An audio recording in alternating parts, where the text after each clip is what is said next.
Hello and welcome to today's video, or welcome to my channel if you're new here. I am yet again doing a homeschool revamp update.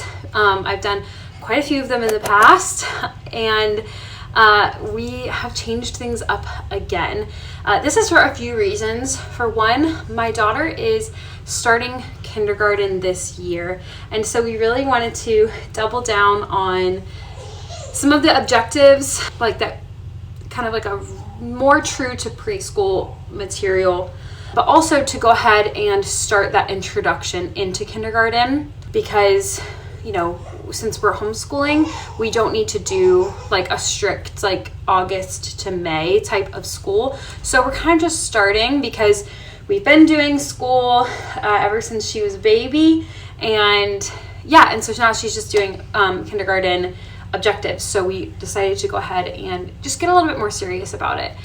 I am going to be purchasing a curriculum, or at least finding a curriculum to use over the summer, so that I can really like hit the ground running come August time and try to do like a more true curriculum. But hopefully a lot of it will be very easy because we already have a lot of the skills.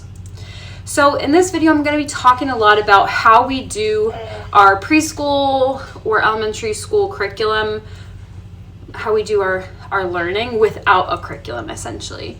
I definitely recommend getting a curriculum, but especially if your child is not school age yet, it's definitely not necessary. And even if they do have a curriculum, a lot of these ideas are things that you can pair with that particular book to teach the things that they need to know.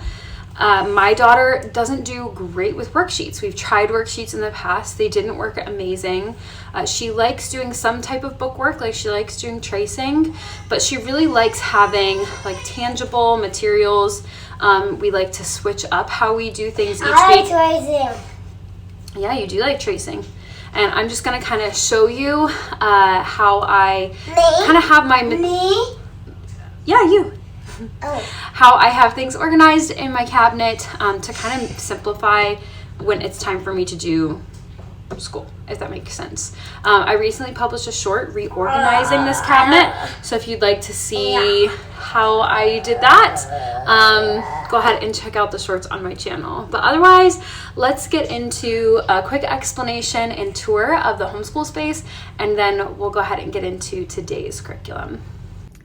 So this is kind of, well, it is our objectives board.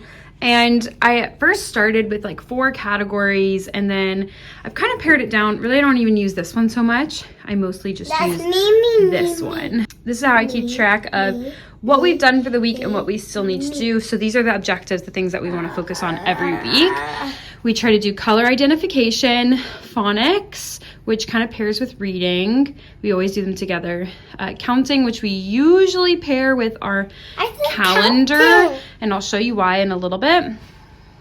Yes, I did calendar. Patterns, tracing, coloring inside the lines. This is an OT objective that she has, but she's on a break from OT right now, so that's a big one.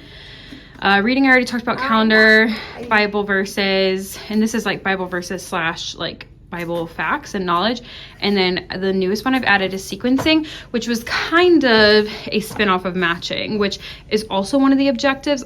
I don't know why. I really just put it over here because it's something that she's already mastered. It's still good for her to practice doing it, even though she definitely has it mastered. And the next step in matching is sequencing. So that's really what we're working on, but we still do some matching every single week.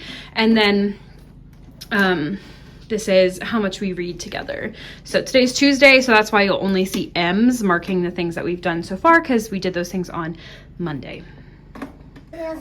So a quick tour of kind of our homeschool space. We have her desk, which has some materials in there, some materials that I am okay with her accessing independently, a couple of workbooks and her tracing boards and some file folders that she can do by herself.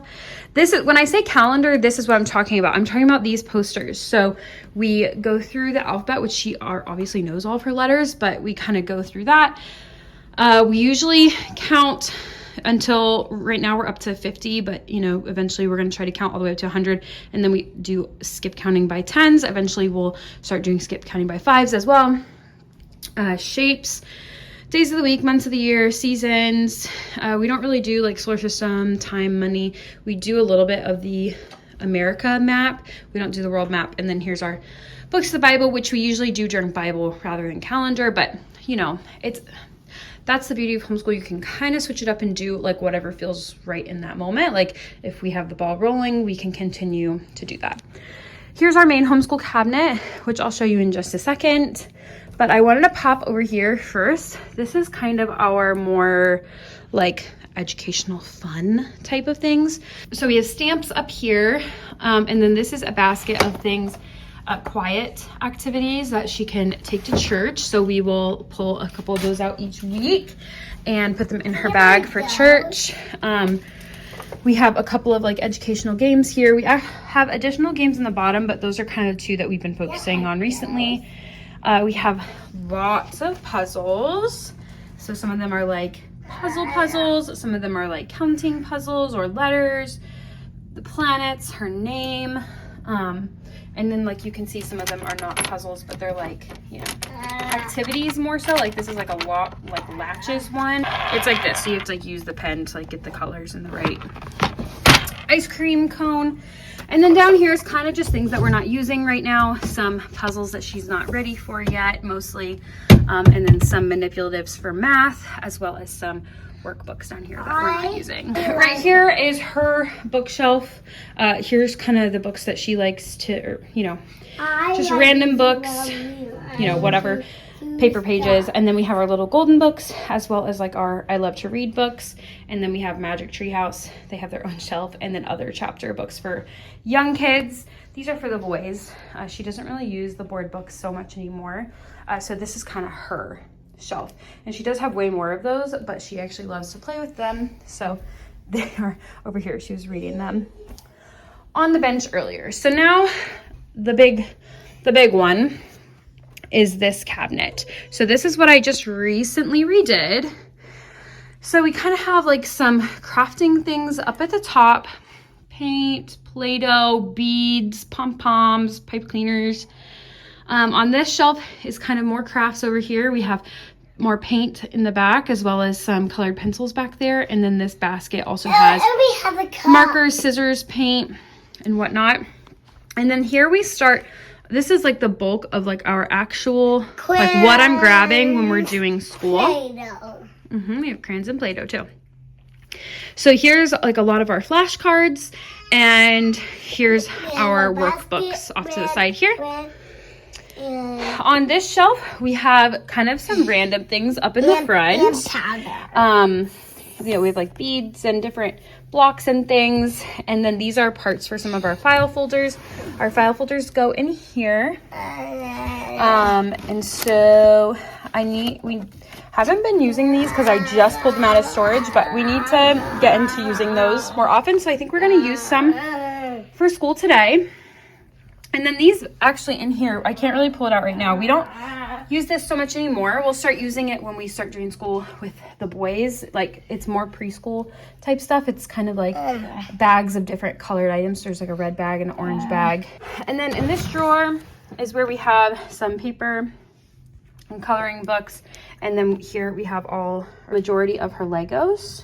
And then in the bottom here we have, this is kind of like our miscellaneous cabinet right now. I need to go through it better and form a better system, but this is just all I had time to do.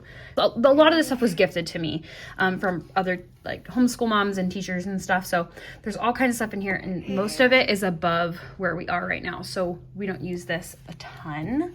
So when I'm going to do school, I'll usually ask her, like I'll list the things that we still need to do and I'll ask her. And so today we're gonna do, I think we're gonna do some counting, which I have a file folder for. So I think that'll be fun for her to practice doing. I actually have quite a few file folders for counting, so maybe we'll do a couple. We'll do these ones. So 1 through 9, and then I also had like a randomized one, tractor count, color identification, counting, tracing, and sequencing. So we usually do the hamburger versus sequencing. So we'll get those. I definitely like to front load our school. We do the majority of things on Monday and Tuesday because the rest of the week gets kind of hectic. And then Friday ends up usually either being a fun day or a rest day for us, which is nice. Tracing, so we always use our tracing workbook. All right, she's already started pulling out the manipulatives for colors, so that's where we're gonna start. And then, by the way, we always do reading together. We read at least one chapter of a chapter book, as well as we are working through Aesop's Fables. So we'll read one or two of those. So let's start with colors, since that's what you're working on. We'll do sequencing in just a minute. All right, are you gonna do a video? What? Are you gonna do a video? Me? Yes, you. Oh. Yeah. Okay. So we need to match the colors. So let's find the red dinosaur. Where's red? There it is. Can you put it in one? And then we need to find the red egg. That one. Mm-hmm. Good job. Turn it. Keep turning. There you go. You got it. Nice job. Boom. You want to do blue next? Okay. That one. Sure. Blue. Right here. Sure. You can put it in there. Good one. Turn, turn, turn. Nice. How about, ooh, pink. Good idea. I need help. You got it. Good job. You got it. What color is this one? Green. Green.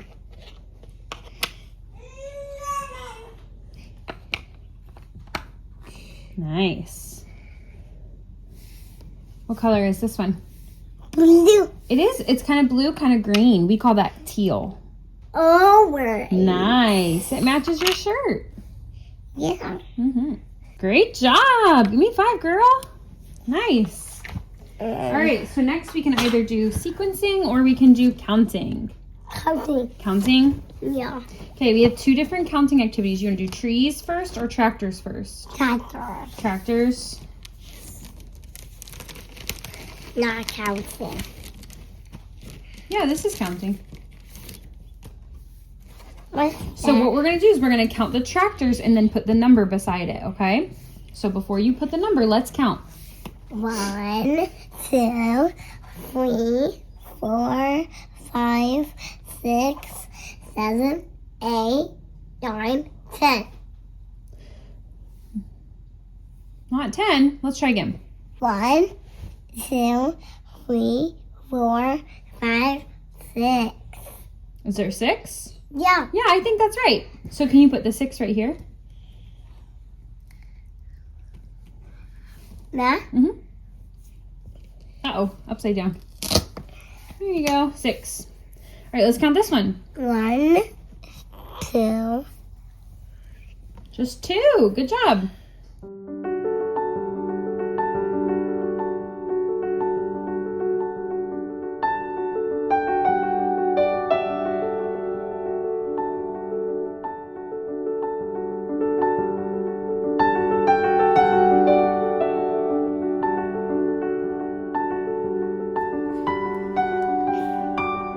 Need help?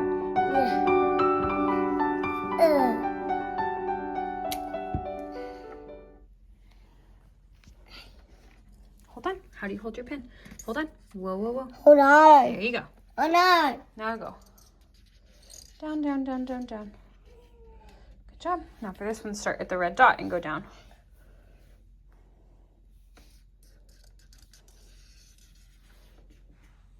Nice job.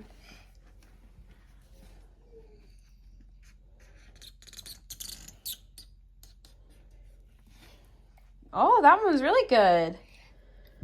All right, let's do these lines. Nine.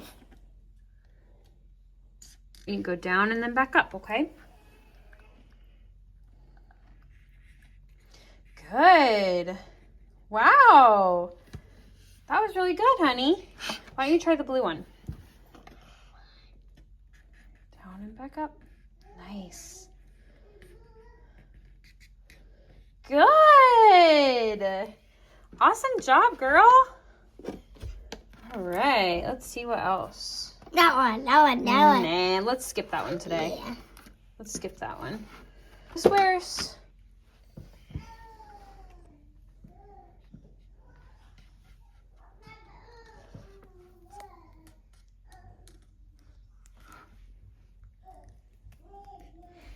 Okay, do another one. Go over, down, over, up. Good job. Good, that was a good one.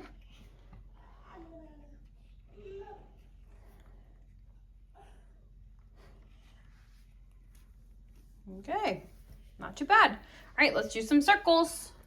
Make sure you do circle, stop, when you get back to the red dot. Stop. Good job. We're not gonna color in. Trace more circles.